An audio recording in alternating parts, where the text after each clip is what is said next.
Go, and gather the elders of Israel together, and say to them, The Lord, the God of your fathers, the God of Abraham, of Isaac, and of Jacob, has appeared to me, saying, I have observed you, and what has been done to you in Egypt, and I promise that I will bring you up out of the affliction of Egypt, to the land of the Canaanites, the Hittites, the Amorites, the Perizzites, the Hivites, and the Jebusites, a land flowing with milk and honey.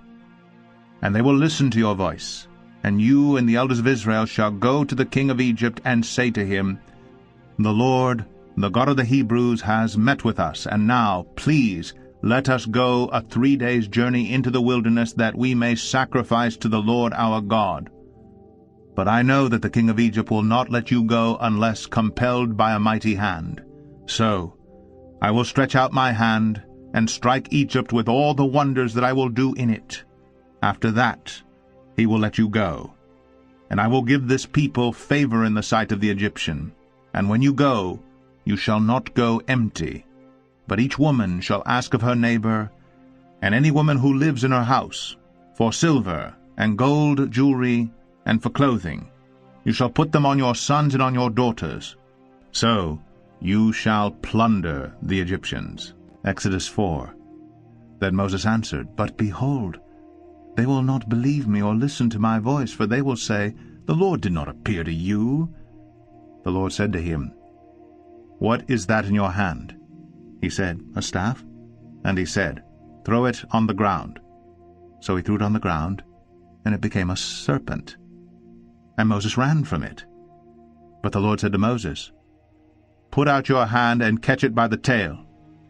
So he put out his hand and caught it, and it became a staff in his hand, that they may believe that the Lord, the God of their fathers, the God of Abraham, the God of Isaac, and the God of Jacob, has appeared to you. Again the Lord said to him, Put your hand inside your cloak. And he put his hand inside his cloak. And when he took it out, behold, his hand was leprous, like snow. Then God said, Put your hand back inside your cloak. So he put his hand back inside his cloak, and when he took it out, behold, it was restored, like the rest of his flesh. If they will not believe you, God said, or listen to the first sign, they may believe the latter sign. If they will not believe even these 2 signs, or listen to your voice, you shall take some water from the Nile, and pour it on the dry ground, and the water that you shall take from the Nile will become blood on the dry ground. But Moses said to the Lord, O my Lord, I am not eloquent, either in the past or since you have spoken to your servant, but I am slow of speech and of tongue.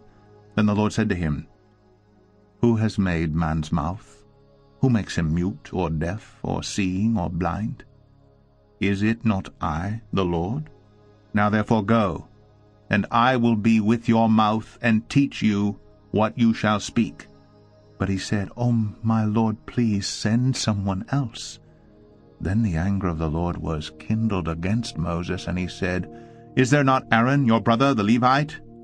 I know that he can speak well. Behold, he is coming out to meet you, and when he sees you, he will be glad in his heart. You shall speak to him, and put the words in his mouth, and I will be with your mouth, and with his mouth, and will teach you both what to do. He shall speak for you to the people, and he shall be your mouth, and you shall be as God to him. And take in your hand this staff, with which you shall do the signs.